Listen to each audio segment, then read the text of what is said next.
வாங்க வாங்க. நமஸ்காரம். வணக்கம். சாரி, உங்களையும் பார்த்துட்டு போகலான்னு வந்தோம். சார் அவங்க அம்மா பார்க்க போயிருக்காரு. சரிங்க. வர கொஞ்சம் லேட் ஆகும். அப்படிங்களா? சரி, கொடு. ஐயோ, எதுக்கு இதெல்லாம்? இருக்கட்டும், வெறும் ஃப்ரூட்ஸ் தானே. என்ன இந்த நேரத்தில் வந்திருக்கீங்க? அது சொன்னா கேட்டா தானே. சொந்த வீட்டுக்கு இந்த நேரத்தில் வர்றதே டிஸ்டர்பன்ஸ். அதுவும் அடுத்தவங்க வீட்டுக்கு வர்றது அசிங்கம். சாரி பண்ணிக்கணும். ஐயோ, அதெல்லாம் ஒன்றும் இல்லை. நான் இப்போதான் ஆஃபீஸ்லேருந்து வந்தேன். சரி. சாப்பிட்டு கொஞ்ச நேரம் டிவி பார்ப்பேன். வாங்க வாங்க உட்காருங்க. சரி.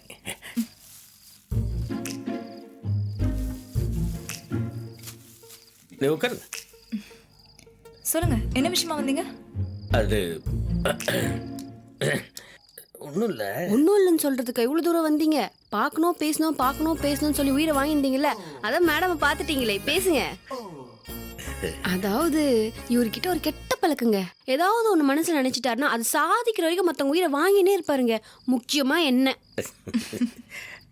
அது சில பேருக்கு குடும்ப பங்கான ரோலு சூட் ஆகும், சில பேருக்கு கிளாமர் ரோலு சூட் ஆகும். ஆனால் உங்களுக்கு சாரி, உங்களை மாதிரி ஃபேஸ் கட் உள்ளவங்களுக்கு 2 ரோலுமே சூட் ஆகும். என்கிட்ட ஒரு நல்ல கதை இருக்குங்க. அந்த கதையை கேட்டுட்டு நீங்கள் கருத்து சொன்னீங்கன்னாக்க உங்களை மாதிரியே ஃபேஸ் கட் உள்ள யாராவது ஒருத்தரை வச்சு அந்த படத்தை எடுத்துருவேங்க. அது விஷயமா தான் சாரையும் உங்களையும் பார்த்து பேசிட்டு போகலாம் அப்படின்னு வந்தாங்க. சாரு வீட்டில் இல்லை. கதையை உங்கள்கிட்ட சொல்லுங்களா? பரவாயில்ல, சொல்லுங்க. தேங்க்ஸுங்க. எதிர்பாராதது அல்லது நம் கையில் இல்லை அப்படிங்கிறது தாங்க டைட்டில். அப்பா அம்மா யாருன்னே தெரியாத ஒரு அனாதை பையன். அவன் வளர்ந்ததெல்லாம் தெருவோரம் தான். கையில் காசு இருந்தால் சாப்பிடுவான், இல்லைன்னா பட்டினி கிடப்பான். ஆனால் சின்ன வயசுலேருந்தே நேர்மை தவறக்கூடாது அப்படிங்கிறது தான் அவனுடைய குறிக்கோள்.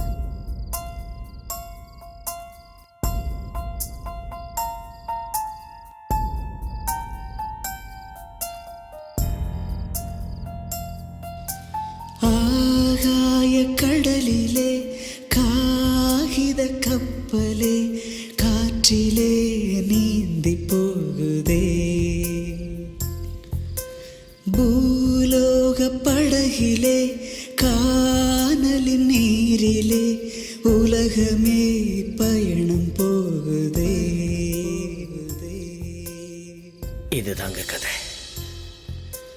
பாதை பல மாறுதே, வாழ்க்கை அவன் அனாதையா பிறந்தது எதிர்பாராதது, பதிலே அந்த பெரியவருடைய மரணம் எதிர்பாராதது, முடிவே அவளை சந்திச்சது எதிர்பாராதது, 2 பேரும் கல்யாணம் பண்ணிக்க நினைச்சது எதிர்பாராதது, கண்ணி கழியாமலே அவ இறந்து போனது எதிர்பாராதது, அவன் மறுபடியும் அனாதையானது எதிர்பாராதது. இந்த கதையிலேருந்து நான் சொல்ல வர்றது என்னன்னு கேட்டீங்கன்னா, நாம என்னதான் தீர்மானம் பண்ணாலும் அது நடக்கிறது இல்லை. அவன் நினைக்கிறது தான் நடக்கும். நம்ம கையில எதுவுமே இல்லை அப்படிங்கிறது தான். இந்த கதைக்கு உங்களை மாதிரி யாராவது ஒருத்தர் கிடைச்சு அந்த வேஷத்தை நடிச்சாங்கன்னா அது நான் செஞ்ச புண்ணியம். நீங்களே அந்த வேஷத்தை நடிச்சீங்கன்னா அது கடவுள் என் மேல வச்சிருக்கிற கருணை அப்படின்னு நான் நினைச்சுக்குவேன். மனதினை தோண்ட நிஜமான விடியல் தோன்றும், நம் பிறப்பு இறப்பு இரண்டுமே அது கட்டாயப்படுத்துறேன்னு நினைக்காதீங்க. சார்கிட்ட கலந்து பேசிக்கிட்டு முடிவிடுங்க. நமது கையிலே. பட்டுங்களா? ஆகாய கடலிலே காகித கப்பலே காற்றிலே நீந்தி போகுதே, நீந்தி போகுதே. ஓ, ஓ,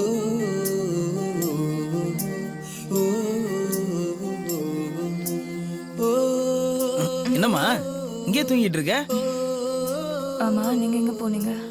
நான் அம்மா போய் பார்த்து வரலான்னு போயிட்டேன். அந்த டைரக்டர் வந்தாரு. ஒரு சோகமான கதையை சொன்னாரு. நான் அப்படியே யோசிச்சுட்டே தூங்கிட்டேன். எனக்கும் அந்த டைரக்டர் ஃபோன் பண்ணாரு. நீ தான் ஹீரோனியா நடிக்கணுமா? போங்க, உங்களுக்கு வேற வேலை இல்லை. நான் தூங்க போறேன், வாங்க. ஏய், நிஜமா தான் சொல்றேன். மாப்பிள்ள, படம் எடுக்க போறீங்களாமே? அதுக்குள்ள உங்களுக்கு தெரிஞ்சிச்சா? ஆமாங்க மாமா. தப்பா நினைக்கலண்ணா, நான் ஒன்று சொல்லட்டுமா? உங்களை போய் தப்பா நினைப்பேனா மாமா? சொல்லுங்க மாமா. ஸ்டெடியாக முன்னுக்கு வந்துட்டு இருக்கீங்க. சினிமா எடுக்கிற முடிவினால உங்கள் வளர்ச்சியை கெடுத்துக்காதீங்க.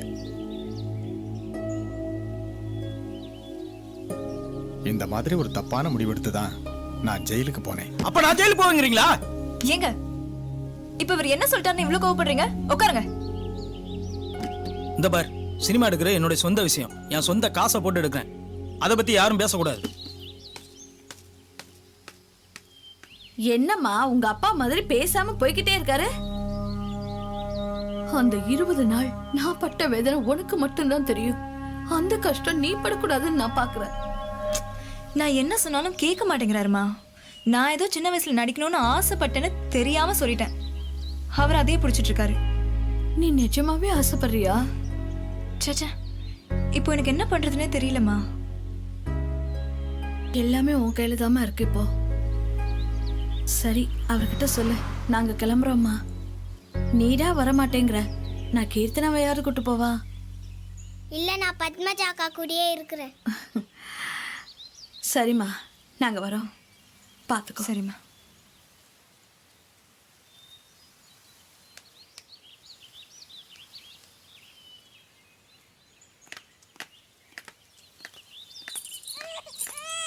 மா, என்ன இருந்தாலும் அவங்க அப்பா அம்மாட்ட இப்படி பேசுனது தப்புமா. இரு இரு இரு இரு. இனிமே இது விஷயமா அவங்ககிட்ட எதுவுமே பேச வேண்டாம். அவனுக்கு கிறுக்கு பிடிச்சி போச்சு. படம் எடுத்துட்டு போகட்டும்.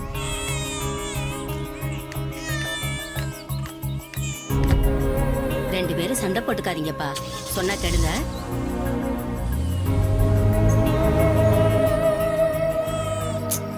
கையிலேயே சாப்பிடுங்க, இங்க யாரும் இல்ல.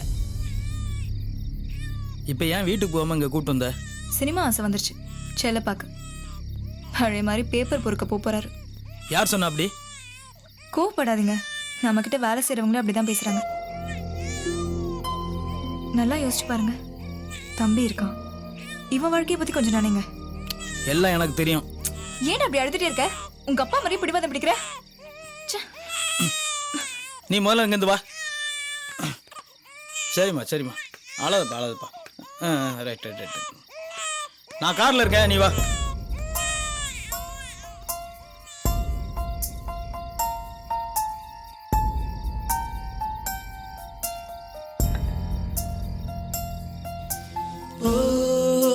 மாப்பிள்ள, படம் எடுக்க போறீங்களாமே?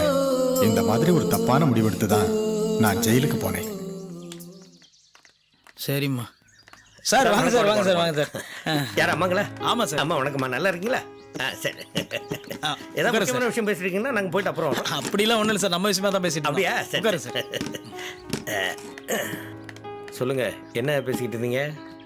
இல்லை சார், அம்மாவுக்கும் ஒய்ஃபுக்கும் படம் எடுக்கிறது கொஞ்சம் கூட இன்ட்ரெஸ்ட் இல்லை. ஏன்னா இன்னைக்கு வர தயாரிப்பாளர்கள் சினிமாவில் எல்லாருமே தோத்துக்கிட்டு இருக்காங்கன்னு அம்மாவுடைய எண்ணம். அதாவது சினிமா எடுக்கிறத பற்றி அம்மாவனுடைய பயம் நியாயமானது. ஆனால் படம் எடுக்க வர்றவங்க எல்லாருமே லாஸ் ஆகி போகிறாங்க அப்படின்னு சொல்கிறது தான் கொஞ்சம் கருத்து வேறுபடுது. சினிமாங்கிறது ஒரு நல்ல தொழில்மா. அதாவது முறைப்படியாக ஒரு நல்ல கதையை செலக்ட் பண்ணி நல்ல ஆர்டிஸ்ட்டுகளை போட்டு தேவையில்லாமல் செலவு பண்ணாமல் சொல்ல வர்ற கதையை தெளிவாக ஜனங்கள்கிட்ட போய் சேர்ற மாதிரி சொன்னோம் அப்படின்னாக்க அந்த படம் நிச்சயமாக சக்ஸஸ் ஆகும். ம், அதை விட்டுவிட்டு புதுமையை புகுத்துறேன்னு புரியாத மாதிரி படம் எடுத்தாக்க அது எப்படி? இந்த பாருங்கம்மா, நீங்கள் ஒன்றும் கவலைப்படாதீங்க. உங்கள் பையனுக்கு அவர் மனைவியினுடைய ஆசையை நிறைவேற்றணும் அப்படிங்கிற ஒரு எண்ணம் இருக்குது. ரொம்ப உயர்ந்த எண்ணம். நல்ல கதை என்கிட்ட இருக்குது. ஒரு சின்ன பட்ஜெட் தான் சொல்லியிருக்கிறேன். அதில் இந்த கதையை எடுத்துடலாம். நிச்சயமாக அது பெரிய சக்ஸஸ் ஆகும். ஒன்றும் நீங்கள் கவலைப்படாதீங்க, நல்லபடியாக நடத்திடலாம். ஏதோ போடுற பணம் லாஸ் ஆகக்கூடாது, அதான். இறைவன் இருக்கான், அவனுடைய அருள் இருக்கு. உங்கள் பிள்ளைக்கு நல்ல எண்ணம் இருக்கு. உங்களுடைய ஆசீர்வாதம் இருக்கிற வரைக்கும் நிச்சயமாக உங்கள் பிள்ளை மேலும் மேலும் ஜெயிச்சுக்கிட்டே இருப்பார், இது உறுதி. நன்றி சார். அவங்களுக்கு புரிய வைக்க முடியல எனக்கு, அதனால என்ன சொன்னால் புரிஞ்சுக்க போகிறாங்க. Okay sir. என்ன மேடம், நேற்று சார்ட்ட ரொம்ப கோவப்பட்டீங்களா? எங்கள் முன்னால் திட்டு வாங்க வேண்டாம் அப்படின்ட்டு குழந்தைய தூக்கிட்டு வாக்கிங் போயிட்டாரு. என்ன போய் நடிக்க சொல்றாருங்க? பிராக்டிக்கலா இதெல்லாம் சரி வராதுங்க. 50 லட்சங்கிறது பெரிய தொகை. உங்களோட மைண்ட் செட் எனக்கு புரியுது. 50 லட்சங்கிறது பெரிய தொகை தான். ஆனால் உங்கள் பணத்துக்கு எந்த விதமான லாஸும் வராமல் நான் பார்த்துக்கிறேன் மேடம். கஷ்டப்பட்டு சம்பாதிச்சதுங்க. நான் ஏதோ சின்ன வயசுல ஹீரோயின் ஆகணும்னு ஆசைப்பட்டதை வச்சு இப்போ போய் நடிக்க சொன்னா எனக்கு இதெல்லாம் இன்ட்ரெஸ்ட் இல்லைங்க. இது நான் சொன்ன கதை உங்களுக்கு பிடிச்சிருக்குல்ல? கதை பிடிச்சிருக்கு, அதுக்காக? இது பாருங்க மேடம், நான் அன்னைக்கே சொன்னேன், நீங்கள் இந்த படத்தில் ஹீரோயினை நடிச்சிங்கனாக்கா அது ஆண்டவன் எனக்கு கொடுத்த வரப்பிரசாதம். நீங்கள் நடிச்சிங்கனாக்கா இந்த படம் பெரிய சக்ஸஸ் ஆகும், என்னுடைய பண கஷ்டமும் தீரும். உங்க சுயநலத்துக்காக எங்களை ரிஸ்க் எடுக்க சொல்லாதீங்க. ஐயோ அப்படிலாம் இல்லைங்க மேடம். நீங்கள் அதாவது உங்களுக்கு பணத்துக்கு எந்த விதமான லாஸும் வராமல் நான் பார்த்துக்கிறேன். என் கதை மேலே எனக்கு பெரிய நம்பிக்கை இருக்குது. உங்களுக்கு என் மேலே நம்பிக்கை இல்லை அப்படின்னாக்கா நான் வேணால் என்னுடைய வீட்டு பத்திரத்தை கொண்டாந்து உங்கள்கிட்ட கொடுத்துட்றேன். இந்த படம் நல்லபடியாக எடுத்து ரிலீஸ் ஆகி பணம் உங்கள் கைக்கு வந்த உடனே அந்த பத்திரத்தை என்கிட்ட கொடுங்க. நான் பிளாட்ஃபாரத்தில் வாடகை வீட்டெலாம் இருந்து பழக்கப்பட்டு வந்தாங்க. எனக்கு அதிலெல்லாம் எந்த விதமான ஒரு இதுவும் கிடையாது. உங்கள் வீட்டுக்குள்ளேயே உங்களை வெளியில் எங்கேயும் கூப்பிடாம செலவு ஜாஸ்தி ஆகாமல் ஷூட்டிங் நடத்தி முடிச்சேனாக்கா உங்களுக்கு ஓகே தானே? அதுவும் இல்லாமல் எனக்கு கல்யாணம் ஆயிடுச்சு. இன்னொருத்தர் கூட நடிக்கிறதுக்கெல்லாம் எனக்கு இன்ட்ரெஸ்ட் இல்லை. இப்போது உங்களுக்கு வேற ஒருத்தர் கூட நடிக்கிறதுக்கு கொஞ்சம் கஷ்டமாக இருக்குது, அவ்வளோதானே? பேசாமல் உங்கள் வீட்டுக்காரரே ஹீரோ வைக்கிறோம் உங்களுக்கு ஜோடியா, அவ்வளோதானே? என்ன சொல்கிறீங்க? ஏன் வீட்டுக்காரா? ஆமாங்க. அப்படி அவர் நடிச்சாருன்னா உங்களுக்கு எந்த விதமான ஆட்சேபனையும் இல்லைல்ல? அவர் நடிக்கிறதா இருந்தா எனக்கு ஓகே. எனக்கு பேங்க்குக்கு போகணும். அவர் இப்போ வந்துருவாரு, வெயிட் பண்ணி பாருங்க. ஏங்க கத்திரிக்காட்டா இருக்காரு, அவர் எப்படிங்க ஹீரோ ஆக்குவீங்க? ஏன் ஒன்று கேமரா ஒன்று நக்கல, அதே மாதிரி தான் டைரக்டர்னா களிமண்ணை கூட நடிக்க வைக்கணும், அவன் தான் டைரக்டர். எனக்கு என்னமோ இது சரிப்பட்டு வர மாதிரி தெரியல. வாயை புத்திக்கிட்டு பேசாமல் இருக்கியா, பொழப்பில் மண்ணள்ளி போட்டுறாத. சூப்பரா பண்றீங்க. என்ன சூப்பரு? உனக்கு நாலேஜே கிடையாது, இல்லை மியூசிக் நாலேஜ் வேறையா? எனக்கு நாலேஜ் இல்லையா? எவ்வளோ ஹிந்தி மியூசிக்லாம் கேட்டிருக்கேன் தெரியுமா? ஏன் ஹிந்தியில் தான் மியூசிக் இருக்கா, தமிழில் மியூசிக்கே இல்லையா? இந்த பார், காலேஜில் ஒழுங்காக வாசிங்கன்னு தானே உங்களை கூட்டிகிட்டு வந்தேன். வேற யாராவது மியூசிக் போட்டால் தான் நீங்கள் வாசிப்பீங்களா? சொந்தமாக போட மாட்டீங்களா? சோகமாக போடுங்க ஐயா. சோகமா போடணும்னா ஒப்பாரி வைக்கிற கிளியை கூட்டு வந்தா பாட வைக்கணும். இவ தொந்தரவு எனக்கு பெருசாக இருக்குதா? இவளை கூட்டிகிட்டு வீட்டுக்கு போ, நான் கம்போசிங் முடிச்சு வரேன், போ வீட்டுக்கு.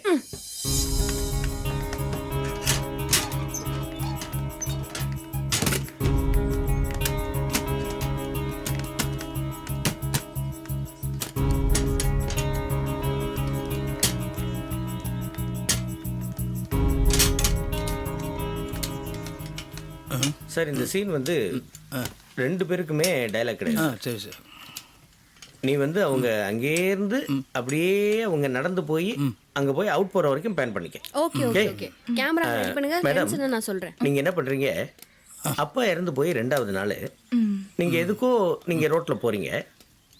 நடையில் ஒரு தளர்வு, தனக்கு ஒரே ஆதரவாக இருந்த அப்பா போயிட்டாரே அப்படிங்கிற ஒரு இனம் புரியாத ஒரு சோகம், பயம் முகத்தில் இருக்கணும். அப்படியே நீங்கள் போயிட்டு இருக்கீங்க. உங்களுக்கு 4 அடி பின்னாடி நீங்க அவங்களுக்கு 4 அடி பின்னாடி இந்த மாதிரி தகப்பன் இழந்த ஒரு பொண்ணு, நாம தான் எல்லாம் பண்ணியிருக்கிறோம், இனிமே அவளை நாம தான் பார்த்துக்கணும், அவ நம்மளை ஏத்துக்குவாளோ மாட்டாளோ அப்படின்ற ஒரு குழப்பத்தை. சார், அந்த கேமரா சின்னதாக இருக்க, படம் பெருசாக வருமா சார்? சார், இந்த ஏரிஃப்ளக்ஸ் மிட்சல் இந்த மாதிரி பெரிய கேமராவெல்லாம் வச்சு எடுத்தது அந்த காலம் சார். அதுலேயும் பல மேதைகள்லாம் இருந்திருக்காங்க. இப்போ டெக்னாலஜி ரொம்ப முன்னேறி போச்சு சார். அதனால கேமரா சார் அதை விடுங்க சார், கிறிஸ்டல் கிளியர் இருக்கு, அதை பற்றி நீங்கள் ஒன்றும் ஒர்ரி பண்ணிக்காதீங்க. சரி, அப்படியே போய்கிட்டே இருக்கும்போது ஏன்னா ஒரு 4 அடி டிஸ்டன்ஸில் நீங்கள் அவங்கள ஃபாலோ பண்ணிக்கிட்டே அப்படியே அங்கே நிறைய பேர் சாப்பிட்றாங்க சார். யாரெல்லாம வராங்க, சாப்பிட்றாங்க, போகிறாங்க, ஜூஸு காப்பி அப்படி இப்படி நிறைய போகுது சார். அது இல்லாமல் இந்த செட்டுக்காரங்கள்ல செட்லேருந்து என்னெல்லாமோ வேணுங்கிறாங்க சார். நிறைய வாங்கிட்டு வரோம் சார், நிறைய செலவாகுது சார். சார், இந்த 50 லட்ச ரூபா பட்ஜெட் சொன்னீங்களா, அதுக்குள்ளே முடிஞ்சிடல சார்? சார், நான் சொன்னது தான் சார். ஃபர்ஸ்ட் காப்பி வரைக்கும் 50 லட்சம் சார். சரி சார், இந்த காப்பிக்கெலாம் செலவு ரொம்ப அதிகமாகுது சார். இந்த டீயா சொன்னீங்கன்னா செலவு கொஞ்சம் கம்மியாகும் சார். என்னடா அது சார், காப்பி நான் குடிக்கிற காப்பி இல்லை சார். படம் எல்லா வேலைகளையும் முடிச்சு ரிலீஸுக்கு தயாராக இருக்குது பார்த்தீங்களா, அதை தான் சார் நாங்கள் ஃபர்ஸ்ட் காப்பின்னு சொல்லுவோம். ஓ, இப்படி ஒரு காப்பி இருக்கா சார்? ஆமாம், காப்பிக்கு இப்படி ஒரு அர்த்தமா? நீங்கள் அதை பற்றி ஒன்றும் கவலைப்படாதீங்க. சரி சார், எல்லாம் கரெக்டாக இருக்கும். நீங்கள் அந்த ஃபீல் மட்டும் கொடுத்து அப்படி நடந்து போயிடுங்க, எல்லாம் நான் கொடுத்துருவோம். ஓகே. இருந்தாலும் உங்களுக்கு ரொம்ப தைரியங்க. ஃபர்ஸ்ட் காப்பின்னா குடிக்கிற காப்பின்னு நினச்சி டீ செலவு கம்மின்றாரு, அவரை போய் ஹீரோவாக போட்டிருக்கீங்க. ஆனால் அவனை தெரியாதவங்களே சிக்கலெட்டு மேலே விட்டு அந்த லிப்பில் நாங்கள் டப்பிங்கே பண்ணியிருக்கோம். இவரெல்லாம் ஹீரோவை நடிக்க வைக்கிறது ஒரு பெரிய விஷயமே கிடையாது, அதை நான் பார்த்துக்கிறேன். ஒரே ஒரு சின்ன ஹெல்ப் பண்ணு. சொல்லுங்க என்ன செய்யணும்? கண்ணாடி கைட்டாமல் ஃபோக்கஸ் பாரு. என்ன கலாய்க்காம உங்களால இருக்க முடியாதா? யார் பாஸ் டைரக்டரே? சார் நான் ஆ சாப்பிட்டியா மத்தியானம்? சாப்பிட்டேன் சார். போன ஷாட் ஓகேவா? Okay sir. ஷாட் நல்லா சூப்பர்ல. கை சீக்கிரம் டைரக்டர் ஆகிடும். போன ஷாட்டில் ஹீரோ கண்ணாடி போடல, கண்டினியூட்டி மிஸ்ஸு. அதை போய் சொல்லுப்போ. சொல்லிட்டு அப்படியே போய் ஈவினிங் டிஃபன் வந்திருக்கேன், அதை சாப்பிட்டுட்டு அப்புறமா வா. Okay sir. உண்மை நினச்சிக்கிட்டு ஓடுறேன் பாரு. என்னங்க இந்த வீட்டை சுத்திய பார்க்கு ரோடுன்னு எடுத்துட்டு இருக்கீங்க? 50 லட்சம் ரூபாய்க்கு அமெரிக்கா ஒயிட் ஹவுஸ் கிட்டலாம் எடுக்க முடியாது. பேசாமல் போய் உங்கள் வேலையை பாரு, ஃபோக்கஸ் பாரு. போ. ரெடிப்பா. வாங்க வாங்க. வணக்கம் சார். வணக்கம் சார். வாங்க சார். சரி வாங்க சார். இந்த பாருங்க சார், இந்த கையெல்லாம் பார்த்தீங்களா சார்? ஆமாம் சார். இது வந்து உழைப்பால் உயர்ந்தவர்கள். உங்களுடைய இன்ட்ரோடக்ஷன் ஷாட் சார். உங்களை இன்ட்ரடியூஸ் பண்ணும்போது இந்த கை மாதிரி நீங்களும் உங்கள் கையை வச்சுக்கணும் சார். இது பாருங்க சார், இப்படி தூக்கி சார் கையை ஃபுல்லாக தூக்கணும் சார். தூக்கிட்டு இது பாருங்களேன், இந்த கையை அப்படி தூக்கி நான் உழைப்பால் நானும் உழைப்பால் உயர்வேன். நானும் உழைப்பால் உயர்வேன். நானும் உழைப்பால் உயர்வேன். யாருது? சரி கரெக்டா இருங்க சார், ஒரு நிமிஷம். நானும் உழைப்பால் உயர்வேன். சான்ஸ் கட்டு வந்திருக்கா சார். டான்ஸ் கட்டு வந்தா முதல்ல நோண்டுவியா? என்ன வேஷம் கொடுக்கறது உனக்கு? எனக்கு ஒரு வில்ல வேஷம் கொடுங்க சார். உழைப்பால் உயர்வேன். இந்த படத்தில் நீ வில்லனா? இவர் யார் சார்? அவர் ப்ரொடியூசர், ஹீரோ. அவரே ஹீரோவா நடிக்குமா? நான் வில்லனா நடிக்கூடாதா சார்? அடிங் விட்டனா நீ எனக்கு வில்லனா? அப்படியே காலுக்குள்ள வச்சு நசுக்கனே வச்சுக்க, நசுங்கிருவ. ஏண்டா கஷ்டப்பட்டு சம்பாதிச்ச ஹீரோவானா நீ எனக்கு வில்லனா?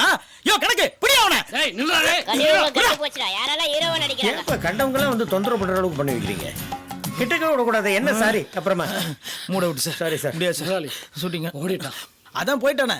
யோ இப்படி விரட்டிட்டு ஓடனா வயசான காலத்துல அப்படியே அப்பால போயிருவேன். அப்புறம் முன்னாடி போய் சொல்ல முடியாது. ஞாபகம் வச்சுக்க. கோச்சுக்காதீங்க சார். அப்பா யாரும் பக்கத்துல வந்து டிஸ்டர்ப் பண்ணாம பாத்துங்கப்பா. இது பாருங்க சார், இது ரொம்ப முக்கியமான ஷாட் சார். எனக்கு தேவைதான். உங்களுடைய இன்ட்ரோடக்ஷன் ஷாட். இந்த கையை இப்படி தூக்குறீங்க. இப்படியா சார்? இதே மாதிரி நானும் சமுதாயத்துல உழைப்பால உயர்வேன். இதே மாதிரி நானும் சமுதாயத்துல உழைப்பால உயர்வேன். அவ்வளவுதான் சார். அவ்வளவுதானா? இரேகா கேமராக்கு வை. ஓகே 16 போட்டுக்கோ. ஓகே 16 போட்டுக்கோ.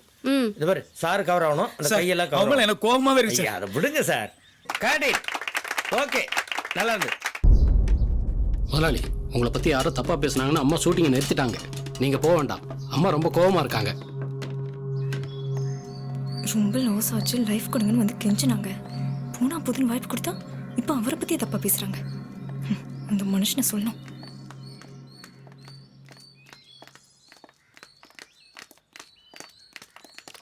மேடம் என்னாச்சு மேடம்? ஏன் இப்படி ரெஸ்ட்லெஸ்ஸாக இருக்கீங்க? என்னாச்சு மேடம்? இவ்வளோ பணத்தை போட்டு செலவு பண்ணுறோம், ஏன் புருஷனை தப்பாக பேசுறது எனக்கு பிடிக்கல. யார் என்ன சொன்னாங்க மேடம்? உங்கள் ஆளுங்களே கேளுங்க. யார் என்ன சொன்னீங்க? இல்லை மேடம், நான் தான் சொன்னேன். என்ன சொன்னேன்? இல்லை, இவர் வீட்டுக்காரருக்கு கிடைச்ச வாழ்க்கையை பாரு. இவ்வளோ பெரிய வீடு, டீசெண்டான ஒய்ஃபு, இதில் இவர் வேற ஹீரோவா அப்படின்னு நான் தான் மேடம் சொன்னேன். அறிவில்லையா? Sorry madam. இவர் மூஞ்சிக்கலாம் இப்படி ஒரு வாழ்க்கைன்னு சொன்ன, அவரோட மனசை பற்றி உனக்கு என்ன தெரியும்? சாரி மேடம், எனக்கும் என் ஹஸ்பண்டுக்கும் இப்போதான் ஒரு பெரிய லைஃப் கிடைச்சிருக்கு. இனிமே இப்படி ஒரு தப்பு நடக்காம நான் பார்த்துக்கிறேன் madam. I am really very sorry. போ. ஒரு நிமிஷம். மற்றவங்கள மன்னிக்கணும்னு எனக்கு சொல்லி கொடுத்ததே அவர் தான். Sorry madam.